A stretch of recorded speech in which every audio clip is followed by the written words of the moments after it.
All right, recording, and there's that. There's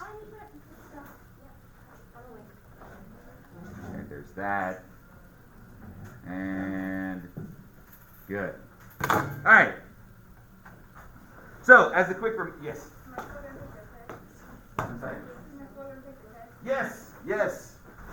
Give me 1 sec. Let's go ahead and freeze that.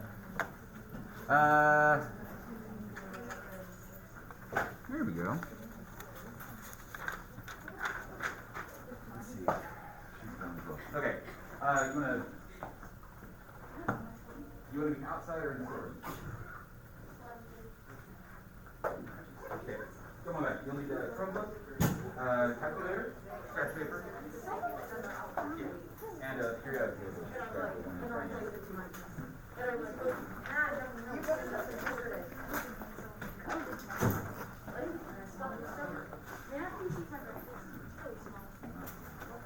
You want to run outside and eat it while I take care of her.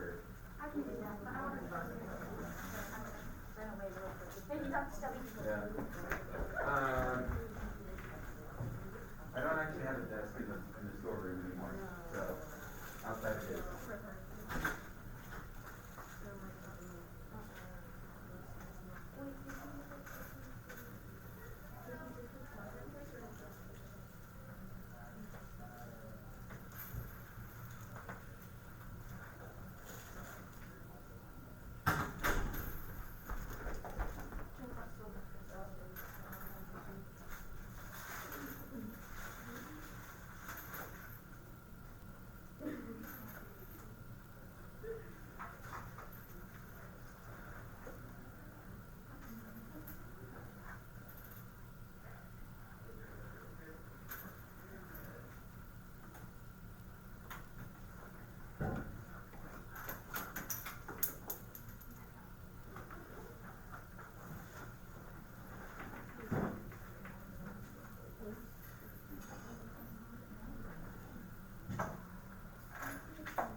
Okay.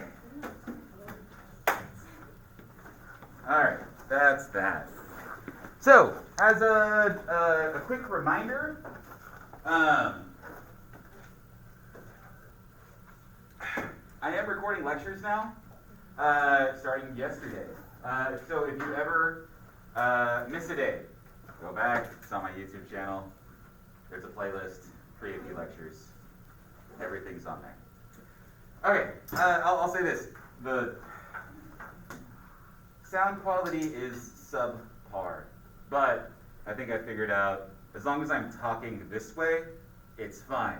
So, Michael, I'm not ignoring you. Okay, good. So, there's that. Any other announcements?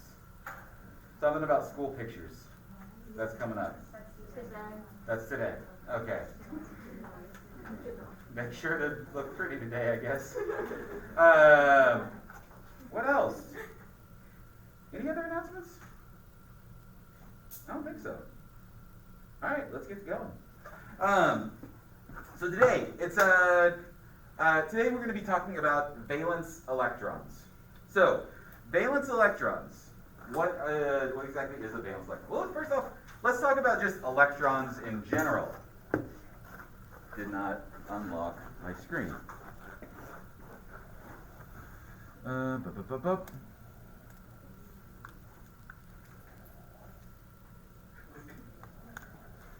Okay. So, do you guys remember the Bohr Model? What's the special thing about the Bohr Model? It's on the screen. Energy levels. Thank you, Chair. So it has energy levels. That's the thing about electrons. Okay. These energy levels, you can have multiple energy levels, 1, 2, 3, 4, so on and so forth. This relates to the periodic table. Okay? So the first energy level has 2 electrons in it. So look at the top row of the periodic table. How many elements do you see? 2. So electron 1, electron 2. Right? Now, the next energy level has 8. How many elements are in the next row of the periodic table?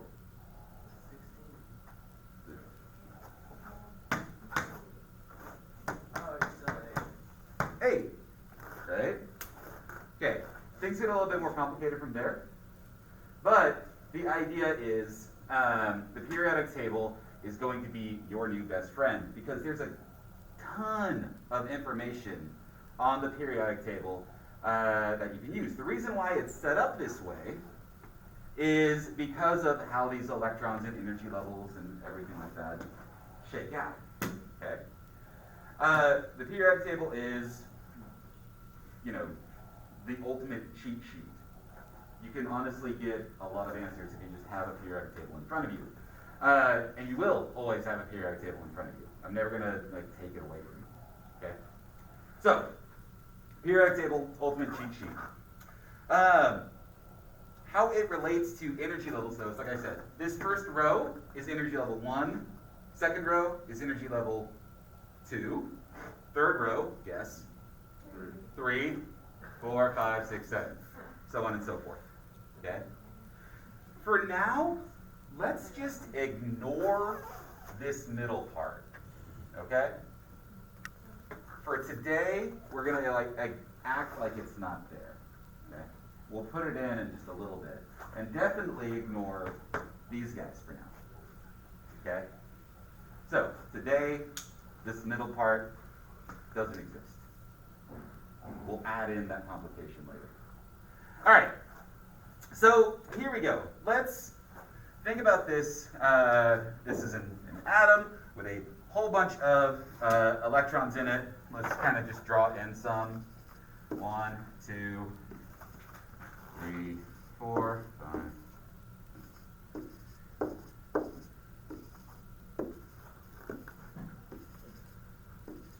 Okay, so an atom with a whole bunch of electrons at different energy levels. Okay. What do you notice about the first energy level here? It's pretty close to that nucleus, right? Okay. So, think about this. Let me get my little, oh no.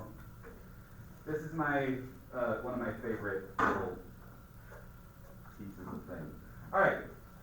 So, you have a positive charge and a negative charge, right? Okay. Positive charge, negative charge. They're magnets. They come together, right? So, same thing. Magnet, and I have a little nail on a string here, okay?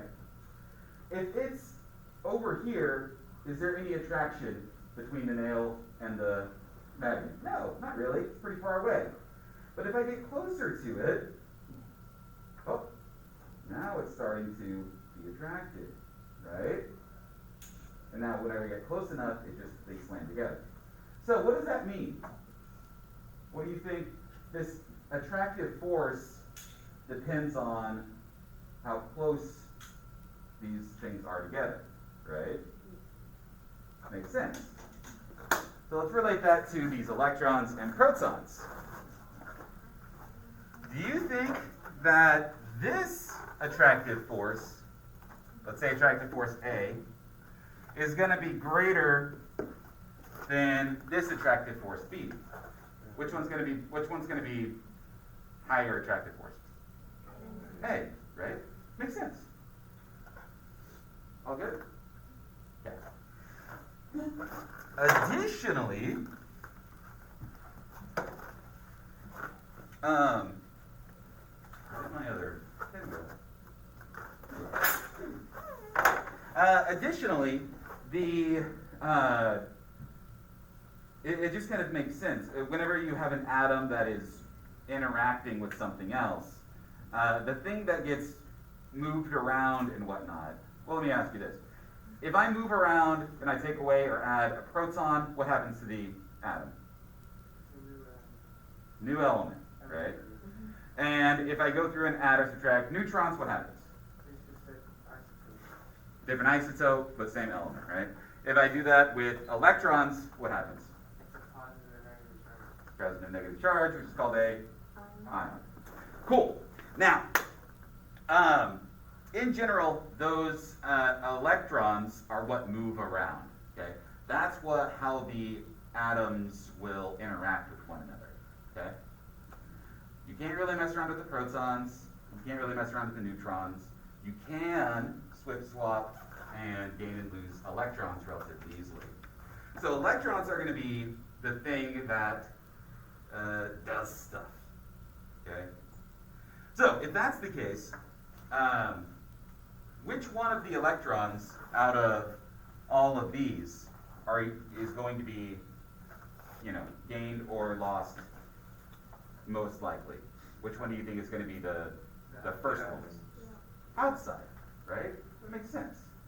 If you're like peeling an onion, can you peel the innermost layer first? No, you peel the outer layer first, right? So, that outside layer is the easiest to mess around with, okay? Any of the inner layers, you can't really get to. They're harder to get rid of. One, because they're just on the inside. That makes sense, right? I can't mess around with stuff on the inside without messing with stuff on the outside. But also, more importantly, it's because if you're closer together, you have a stronger force keeping you there. It'll take more energy for me to pull out those inner electrons. Okay? All good so far? All right. So that outer electron, that outer shell, has a special name. This is a name that you're going to be hearing quite a bit, and that is the valence electrons. Valence, V-A-L-E-N-C-E, valence, yeah. So, valence electrons are the outer electrons. You might hear this, but the inner electrons are called kernel electrons. It's not really a big thing, but if you ever see it, that's what it means. Inner electrons are kernel. Outer electrons, valence. All good. Examples. So let's go through and kind of draw us some of these Bohr models for different atoms. Okay. Like with the periodic table, pick an element. I don't really care, as long as it's not one of those in the middle. Preferably one on the close to the top. Titanium. Okay, I said close to the top. And also, not in the middle. Titanium's in the middle. What do you have? Nitrogen. Awesome. Let's do nitrogen. So, first off, let's start with the nucleus. Okay? So, how many protons does nitrogen have? 7. So, I'm going to go through and draw out 1, 2, 3, 4, 5, 6, 7. 7 protons in the middle. And there's also going to be some neutrons in there as well, but I'm not really worried about those right now. And then you're going to have these energy levels, right?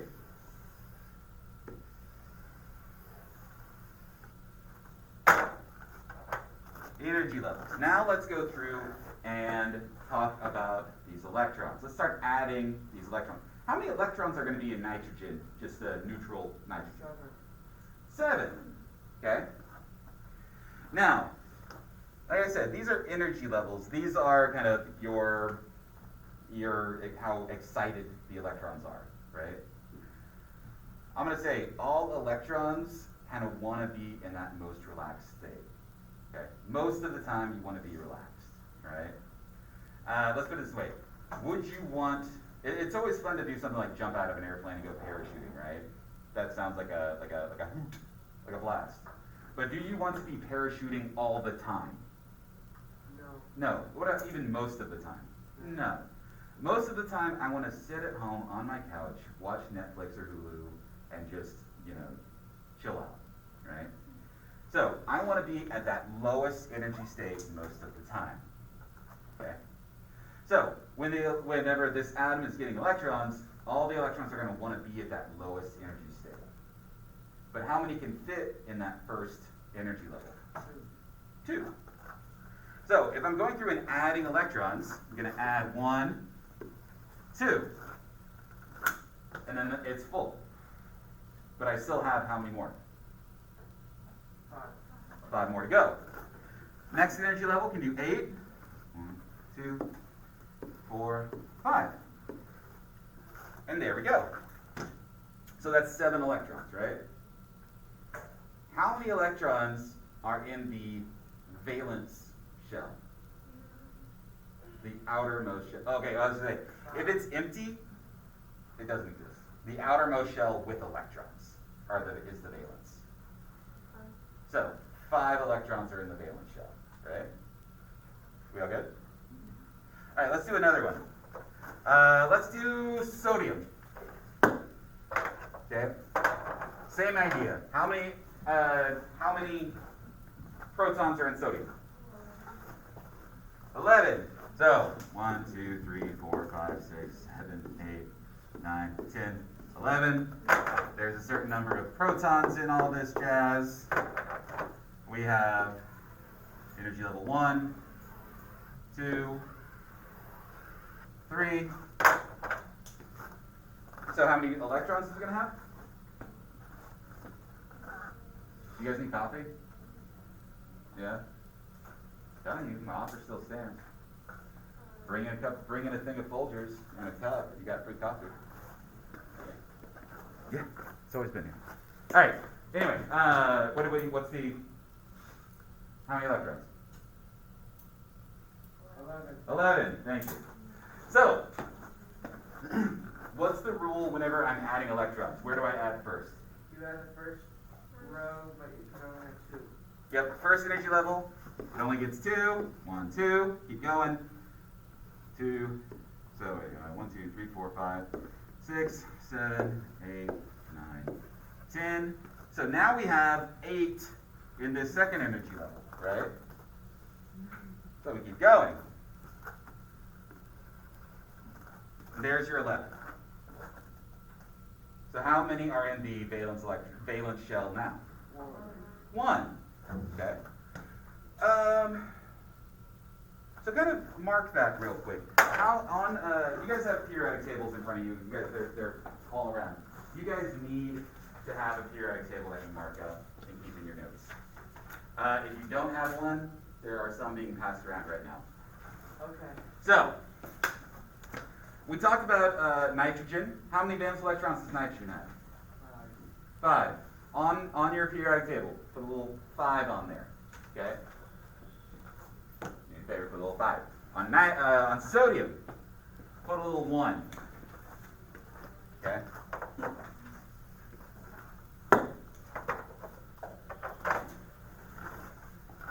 So now, on your own, in your own books, do the same thing. Draw that Bohr model, but I want you to draw it for lithium. Lithium atomic number 3. So in your notes, go through and draw out the Bohr model for lithium. I think it's Li, right? Li.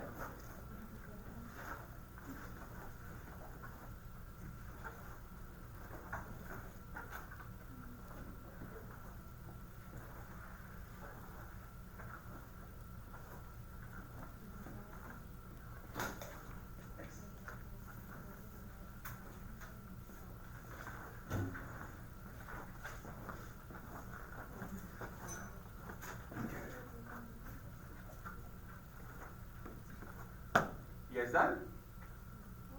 How many valence? 1. Cool. So, put a little 1 on your periodic table for lithium. Now do beryllium.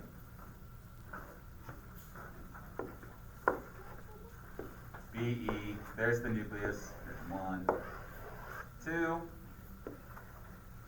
1 electron, 2 electron, 3, 3 electron, 4 electron. So for beryllium, Be, right next to there. Number 4. How many valence electrons does it have now? 2. Let's keep on going. What about boron? So we have boron, nucleus, 1, 2, 3, 4, 5. How many valence for boron? 3. You see what's happening? So, without even drawing, how many do you think carbon will have? Carbon? 4. Carbon will have 4. Nitrogen has 5. What about oxygen? Oxygen is O. How many valence electrons do you think oxygen will have? 6. And what about fluorine? 7. And neon? 8. Cool. What about argon? What do you think argon will have? 8. Phosphorus? Hold up. Reference about like processing and everything. How'd you get 5? Sorry. And then does it just restart so then it goes? Just restarts. In fact, not only does it just restart, let me grab my pointy stick. Okay. So, just to recap, lithium had 1, sodium had 1, beryllium 2. What do you think magnesium's going to have? 2. What do you think calcium's going to have? 2. Strontium 2. All the way down. These are all going to be 1. These are all going to be 3. Not 12. I see what you did there. That's why I said forget about this part. Forget about that middle part. But yeah, these are all 3. These are all 4. These are all these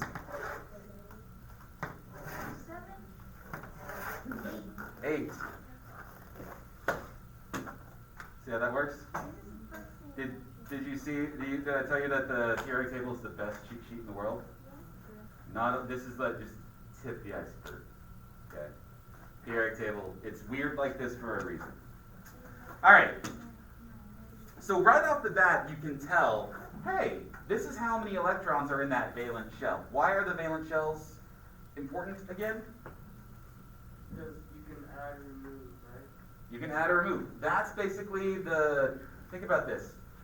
You guys play with Legos. Have you guys ever played with Legos? Yeah. Right? Imagine you have a giant piece, okay? It doesn't matter if you have a giant piece. The only thing that matters is the top and bottom of it, right? Yeah. Same thing.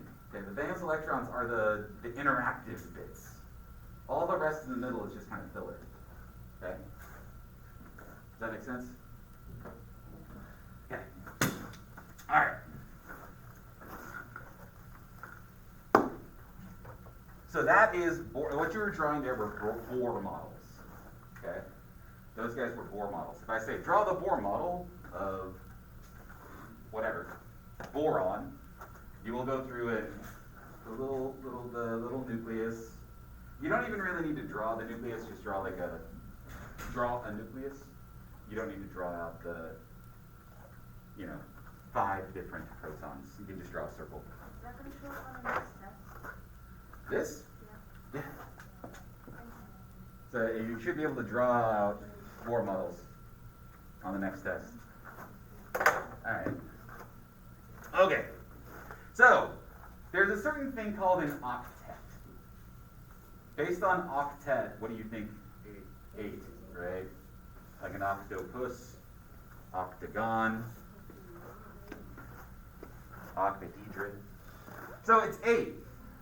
Here's the thing. If we have 8,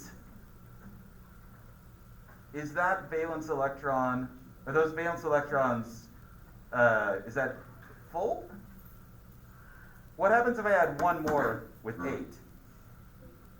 Does it, whenever you go back around, if I go, lithium, beryllium, there's a 1, 2, 3, 4, 5, 6, 7, 8, and then I keep going to 11, what happens to your valence electrons? What did I say all of these were? 1. Oh, so it doesn't add together, it just goes together. Because it makes a new energy level. Okay, I understand. Okay? So that means that at 8, your energy level is full. Okay? And here's the thing. Would you rather be like, so after you eat a big meal and you're full, you feel really satisfied, right? Same thing with atoms. Once they're full, they're satisfied. They want to have 8. Okay? All of them really want to have 8 electrons in that outer energy level. Okay? Because if you're full, you don't need to add or subtract any electrons. You want 8. Okay? If you don't want your electrons to be messed with at all, remember what I said before about that's how atoms work and react with things, is their electrons move around. If you have 8 electrons, you don't really want to do anything, right? If you have 8 electrons, you're satisfied. Your electrons don't want to be moving around. So think about these gases. Helium. Have you ever seen helium connected to anything? Like, you guys know like H2O, right? Yeah, like helium's in balloons, right? But helium doesn't really react with anything. You won't find like hydrogen and helium bonded together. You won't find neon and oxygen bonded together. You won't find argon and anything else really bonded together. They don't react with anything because they have a full valence shell. They're completely satisfied. They have that full octet. All good? Yeah. Question. It's not really related, but it's related to chemistry. Sure. Does bioluminescence relate back to chemistry, or is that solely biology? Everything relates to everything. So yeah, bioluminescence. That I would say, if you're wanting to study that, then get into biochemistry or molecular biology. Those specific fields. But it doesn't matter. Anyway, octets. So in general, each energy level wants to have 8 electrons. Okay. I'm going to put this big note down here that this is a helpful lie. I'll explain it later next week about why this is a lie, but it has to do with the fact that we're ignoring this for now. We'll get to it next week. But for right now, and honestly for a long time, you're going to hear me keep saying, remember the octet rule. The octet rule is, how many electrons does an atom want? 8. It wants to have 8 valence electrons. Okay? All good? Cool. Alright. Before I get into this, you guys know about ions. You gain an electron, you get a negative charge. You lose an electron, you get a negative charge. Or lose an electron, you get a positive charge. Right? Cool. So, let's go back and I'm going to draw sodium again. 1, 2, 3. Actually, I'm going to draw fluorine instead. Fluorine up there, F. How many valence electrons does fluorine have? 7. What energy level is it going to be on? Looking at your periodic table, what row is it? Second row. Oh, second? Oh, yeah. Right? Second row. So that means it's energy level 2. And it has 7. So you don't even, like, at that point you can just go through and be like 1, 2, then 1, 2, 3, 4, 5, 6, 7. Right? Now, like I said before, you want, how many electrons does all atoms want? 8. 8. It wants to have 8. So if there's some electrons flying around in the world, what's this guy going to do? Maybe. It's going to grab one. Yeah, it wants to grab one, right? So it's going to go through and grab another one to satisfy that octet rule. Okay? So if it does that, what's its charge now? Negative, yeah. 1 negative, right? So, on your little periodic table, put a little marking like on there. It's like, -1 charge. On that? On fluorine, yeah. On fluorine. -1 charge. Let's keep going down the way. What about oxygen? If I have oxygen, 1, 2, how many valence? 6. 6. How many electrons do I need now to get a full octet? 2. So, what's the charge of this ion going to be? -2. 2 negatives, right? So, now that's going to be 2 negative. Now what about, let's say, chlorine? Okay, let's draw out chlorine real quick. I got to add another one. Again, a chlorine. 1, 2, I'd like 2, 3, 4, 5, 6, 7, 8. And then 1, 2, 3, 4, 5, 6, 7.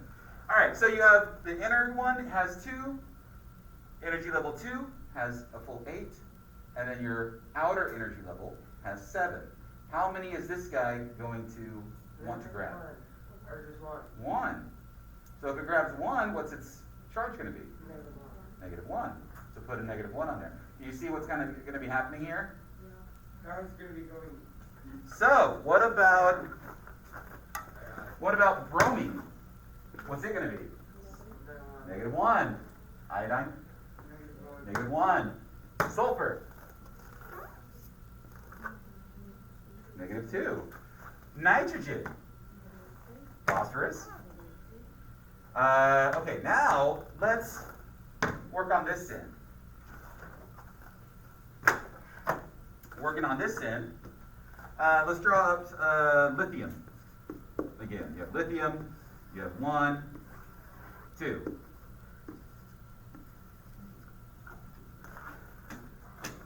It's going to have to catch 7. Now, it's going to have to catch 7.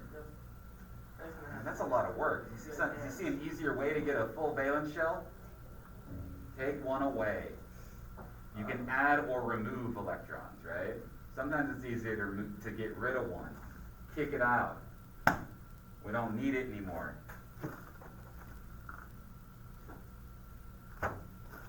But if I do that, what's its charge now? +1. Okay? So lithium is +1 when it's an ion. What do you think sodium's going to be? +1. How many valence electrons does it have, typically? 1. So if I get rid of that 1 to get a full, it's going to be +1. Potassium? Is that K? Yep, 1 plus. Magnesium? It's going to be +2, right? +2. Boron? Is it going to be... Boron's going to be what? +3. Ooh, now here's the thing. Nitrogen is -3. Boron is +3. So what's carbon going to be? Not 0.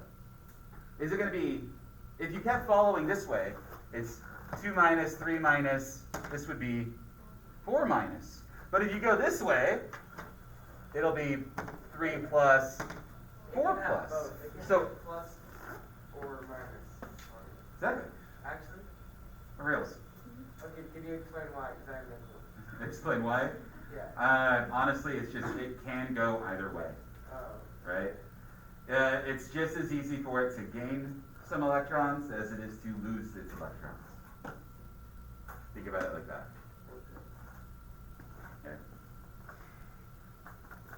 Okay. Okay.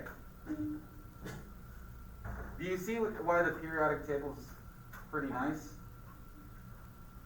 So at this point, I can just sit there, all the way up to AP, I'm going to ask you, we'll be doing something, and then all of a sudden I'll say, okay, how many valence electrons does nitrogen have? You can just look up at the periodic table and know it. Okay. Are we all good there? Cool. Cool. Okay. Last thing we're going to talk about today before I give you a little assignment is dot notation. This is, there was a time in history where all chemists named things after themselves because they were a bit vain. This has to do with that. So I say Lewis dot structure. The dude that came up with it, his last name was Lewis. So this is his notation. So this is how we go about and writing it. This kind of just shows what is going on. Okay. So if I wanted to show sodium here, this is how I would do it. I'd write its symbol in A, and then how many valence electrons does it have? 1. So I would put a dot there. There you go. There's its dot notation. Chlorine, how many does chlorine have? 7. So I would go through and do bop, bop, bop, bop, bop, 7 around it. Okay. Now there's some rules that that will become more clear later on. But let me tell you the rules, and then later on you'll be like, oh, that's why we do this. But right now, just kind of take it on faith that there's a reason for this. Okay. So let's do. You see carbon. How many bands does carbon have? 4. Bop, bop, bop, bop.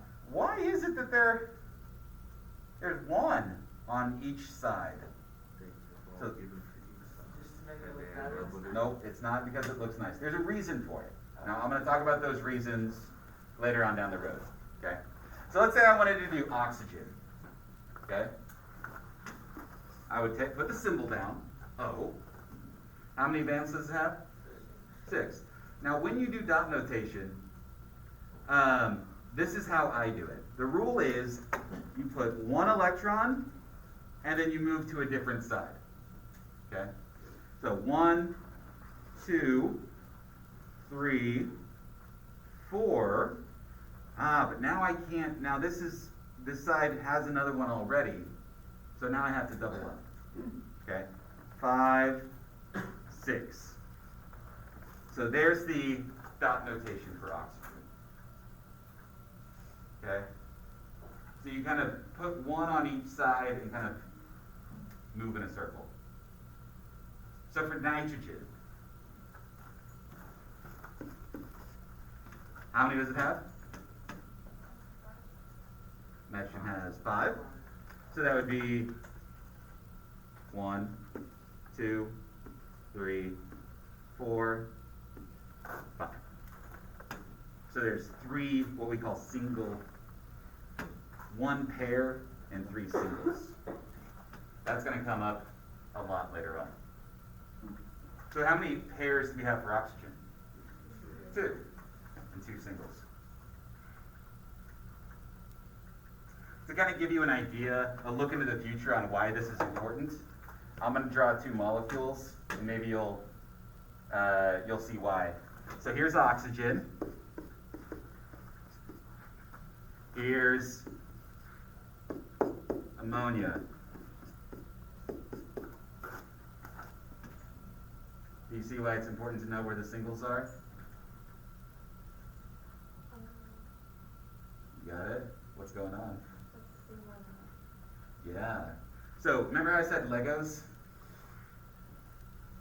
This single is a connection point where 2 atoms can connect together. Oh my goodness. Okay? That makes sense. There we go. So, remember, valence electrons are how atoms interact with other things. And this rule will help you realize, there's going to be 2 connection points for oxygen. How many connection points do you think carbon has? Over there? 4. Right? So, if I wanted to put a carbon with a whole bunch of hydrogens around it, how many hydrogens would I need? 4. What about fluorine? Or chlorine here. What about chlorine? How many connection points does it have? 1. So how many hydrogens can I slap on it?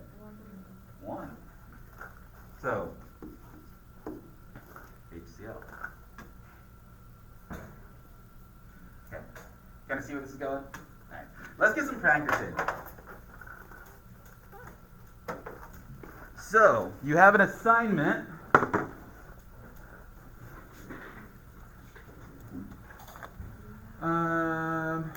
You have an assignment. This is what it looks like.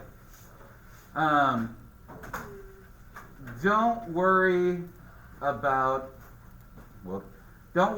this electron configuration column. Okay? Just put a big old red line through it. Okay?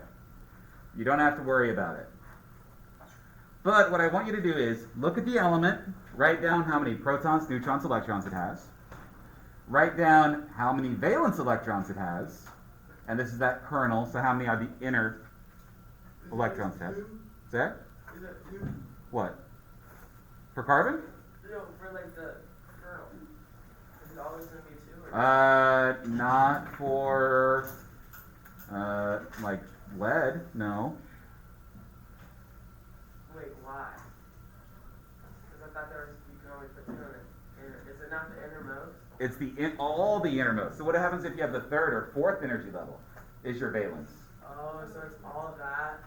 Okay. Yep. All right. Then I want you to draw out the Bohr diagram and the Lewis dot diagram.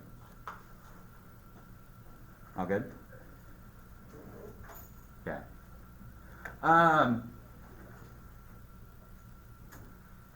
Looking ahead. Yes. Okay. We all good? Yeah. All right. Just to make sure, I actually hit the, button to put this out. It's not on the calendar.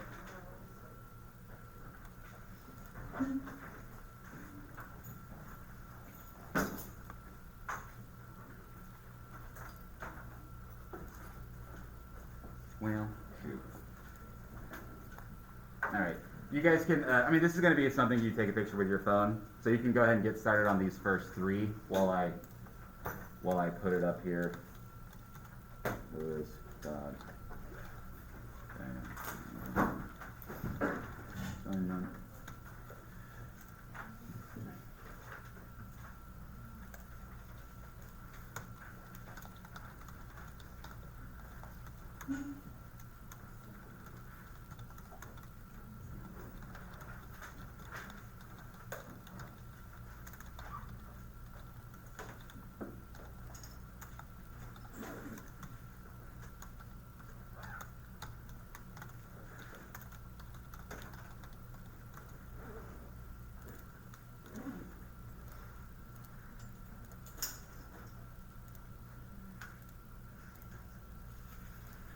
All right.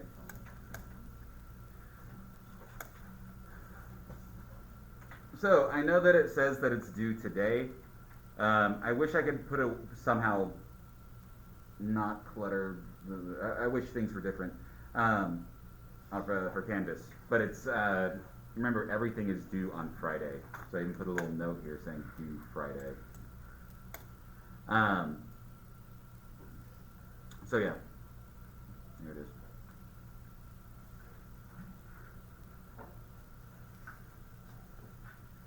Questions, comments, concerns?